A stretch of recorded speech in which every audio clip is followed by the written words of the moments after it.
skills of a coach. These include communication, motivation, and organisation. Communication is possibly the most important skill required to coach effectively. It's not just about speaking, but it's also about listening. Listening skills are vital for coaches. In verbal communication, it is important to keep language simple. A coach should ensure that what they are saying is correct and appropriate, and that they have the attention of the people they are speaking to. Check for understanding by questioning the audience or observing the performance of the athlete. Non-verbal communication can take many forms, for example, body language. An athlete will be able to read positive and negative body language, and this information will indicate the coach's mood. Demonstrations are also used to show correct technique and to outline each component of a skill, technique or tactical. Motivation. A coach that is good at motivating the players will cause them to train harder and just look forward to training or playing a game more. If he's motivating the players, they will enjoy being coached by him and more likely have a positive mindset. This will cause the players' performance to increase as they will try harder in the sport. Enjoyment is crucial when trying to motivate players of any age. A sports coach needs to plan for progressive and challenging practicals to ensure that they maintain their participants' motivation and drive to take part and persist during a competitive situation. There are two different types of motivation which a sports coach could use to motivate sports performers: intrinsic and extrinsic. Organisation. A well-planned out training session means that the players involved maintain focus and motivation. To be fully prepared for the training session, the coach should first know who they will be coaching. This way, they can make it suitable for them. They will then need to decide what equipment they will need to use before the session, so this gives them more time to prepare and make sure that they are able to get all of this. The facility is also important, as someone else may be planning to use it at the same time, and this may not leave enough room.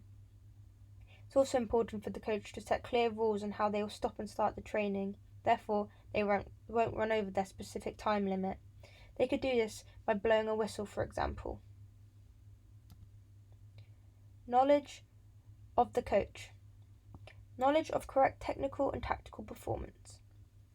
A coach must have an understanding of the three different components used by sports performers during competitive performance. Technical. A technique is the way an athlete performs a skill. A coach should have clear understanding of the technical requirements of the sport which they are coaching and the ability to analyse the technical ability of the sports performer, spotting areas which require development. Tactical. Tactics are the skills and strategies a player uses in sport to be able to win. A coach needs to be able to develop sports performers' understanding of applying tactics in a competitive performance. If the coach has good knowledge, then it will be clear to the athlete that they know what they are talking about, and they are much more likely to listen and take on board what they say. Planning for adaptation. It's important that a sports coach has the ability to adapt their sessions as appropriate to ensure that the sports performer are challenged and entertained for the duration of the session. If they find their sessions too easy or hard, then they should be able to make adaptations to challenge them more or even make it easier. They could do this in many ways, including changing the space, so they could make it smaller or larger area they're playing in. They could add time restrictions. They could add different equipment to challenge players further. They could up the intensity and duration, or they could even single out athletes in groups which they are either finding too easy or too hard, and then give them their own adaptations to help them progress. Maintaining safety in changing conditions. As conditions change, a sports coach must make sure that the health and safety of participants is maintained. An environment that was safe at the start of the session might not be safe by the end of it. A coach should be prepared to end a session early if safety becomes effective. Alternatively, they may be able to adapt the session as the conditions change. For example, they might move the session indoors. We have qualities of a coach. I believe these to be enthusiasm, professionalism, and approachability. The first quality I believe to be important is being enthusiastic and positive. If the coach combines knowledge of the sport with a love for it, it will show that they are enthusiastic and passionate about what they are coaching. Inventive ways of coaching and delivering a session will build the athlete's enthusiasm as well as motivate them. When the coach appears positive and enthusiastic, this will rub off on the players, meaning they are more likely to put in more effort overall and the performance will improve. Professionalism. A coach should always behave appropriately. The coach's conduct and behavior will determine the experience and future behavior of the athletes as they learn from their coach. A good coach has a number of factors they should follow in order to be professional. These include simple things such as dressing appropriately. This is a major perception of you as a coach. Or even just speaking clearly with appropriate language at all times, including respecting officials. This is especially important when coaching younger participants. The coach also comes across professional when they have their sessions planned and they know exactly what they have to do.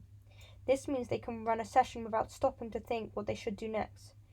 This makes a session run more smoothly and means that they can get more done in each session. And finally, a coach should always promote fair play and honesty no matter what.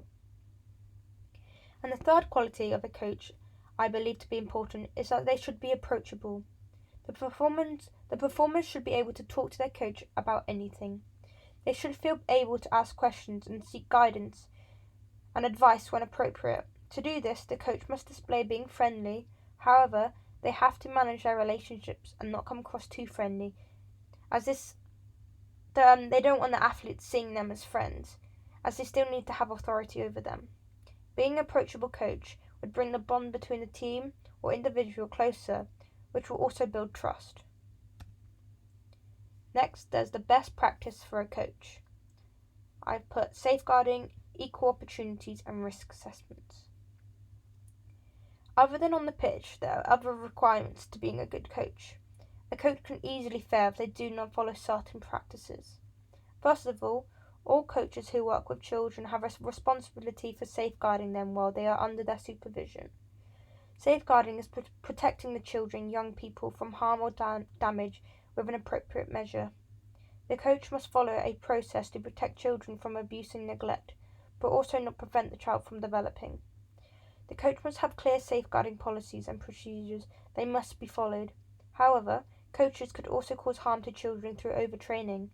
For this reason, it is vital that the coach always treats children fairly and with respect.